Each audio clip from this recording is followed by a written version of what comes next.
Josh, well, nearly a year since your last fight, and then you had a couple canceled on you. So what is it like to just get in here and get the job done on Saturday?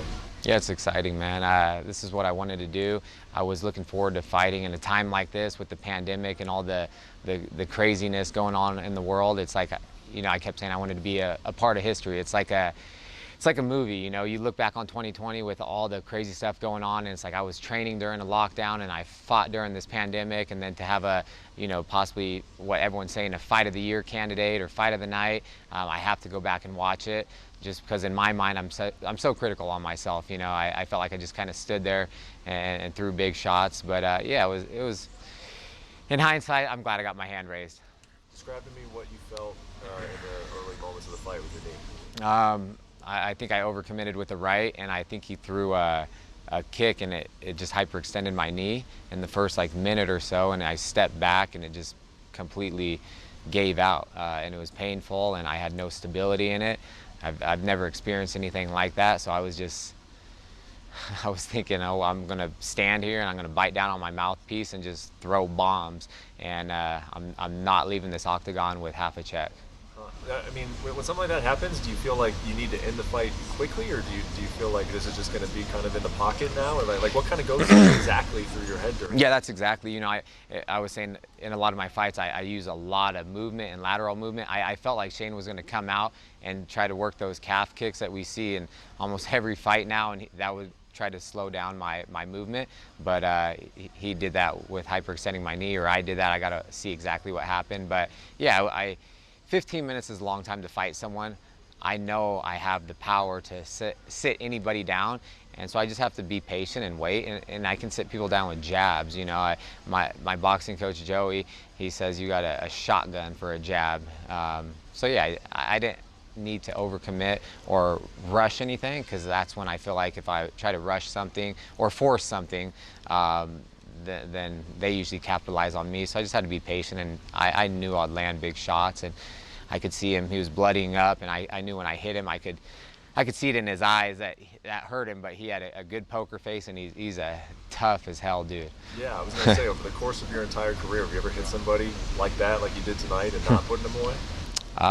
No, I guess not. Like, I was hitting him with some hard shots. Like, my hands hurt right now, and he would take them. But the few that I did drop him, a lot of people would just be out cold, and he was. He's a crazy dude, man. He was falling down smiling and giving me props during it, like, oh, that was a good one, so it was kind of funny. We were kind of bantering back and forth as his coach was saying he's trying to play the judges, get in their head and be like, oh, it's okay, you're up 2 rounds. I was like, he's not up 2 rounds. And then Shane and I were kind of laughing, going back and forth when I was on top of him trying to finish him with elbows and punches. Yep. Talk about that left hand that you dropped him with 2 left hands, but the second one was a really flush one. He really didn't see it coming. Is that something that you set up, or how did that shot work? Yeah, it's just based off my movement and everything. I hit things in practice all the time and sparring. I've been doing a lot of lighter sparring. I don't spar as hard as I can with my training partners because I don't want to injure anyone. And so my coaches, Danny, Chris, and Joey, they're telling me, you don't have to feel bad now. You can hit people as hard as you want tonight, and you're going to put them away. So they know the power I possess. They know what I'm capable of, and yeah, they said just go out there and just spar the way you have been, but you don't have to take it easy on this guy tonight. And sitting here right now, do you have some trepidation about your knee? Is it stressing you out at all? Yeah. Feel about it? Yeah, no, I'm just irritated about it, just because I've been out for another year. I come back, I knew I was going to beat him. I wanted to go in there, I wanted to finish him and put on a spectacular performance and outclass him and do all this stuff. I feel like I didn't get to do that, and then I hurt my knee, so I'm happy with the win, but I'm just pissed. I'm pissed about possibly this, but I have to get an MRI to see what's going on with it, and because I wanted to turn around and fight again. I want to get closer to the title. I know I can compete with anyone in the division. I know I will be a world champion, and so I want that. I'm through with being the gatekeeper they think I was. How quickly do you think you'll get that MRI? I'm going to try to do it on Monday. Yeah, unless I don't know. I'm going to talk to the doctor. He said I could go home tomorrow, but if they're willing to give me an MRI Monday, I'll stay. Yeah. Just a couple more. I mean, after the fight, you said that media didn't know what they were talking about, that maybe they were counting you out. Where did you see this? I see it on everyone's some of the main journalists and stuff like that, just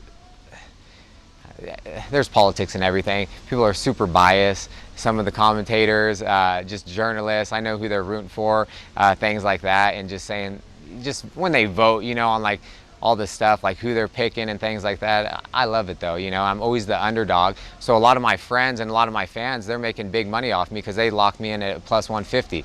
I don't know who makes these odds, but USADA needs to test them. But it's cool that my friends and fans can make a lot of money off of them. It seems like you're a little annoyed by it. Is it safe to say? Like, how do you feel about it? Yeah, no, I'm just frustrated just with everything. You know what I mean? You see the the people the UFC wants to build up, all the people they push. I see it. I just see it. I feel like they just keep giving me people behind. They don't want me to go towards the top, or they just want me to keep fighting people behind me. But in the end, I just have to go out, win fights, beat people up, and they can't stop it. Like, I win fights, everything I set out to do, everything I want to accomplish will just fall into place. So I'll just keep doing what I'm doing, and it'll come eventually. It's just taken me a longer and harder path. Last thing for you, I know you look at yourself as the best featherweight in the world, but this is a really exciting division. There's just so many different guys.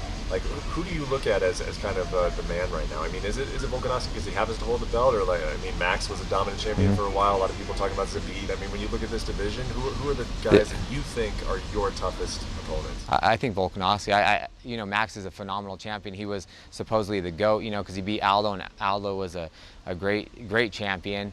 I think stylistically, I was saying it all along. It was a bad matchup for Max. Just Volkanovski and him. I was saying Volkanovski was going to win, but I think Volkanovski and I are a great matchup because we're super similar in style. We come from a wrestling background. We're both bigger, powerful, explosive fighters. You know, I just think stylistically that would be a great matchup for me. We're the same size, same build, everything, and he's a great champion. But yeah, he's definitely, whoever's holding the belt in my mind is the best of the best in that division. Do you anticipate him beating Max again, or do you think Max can make some changes?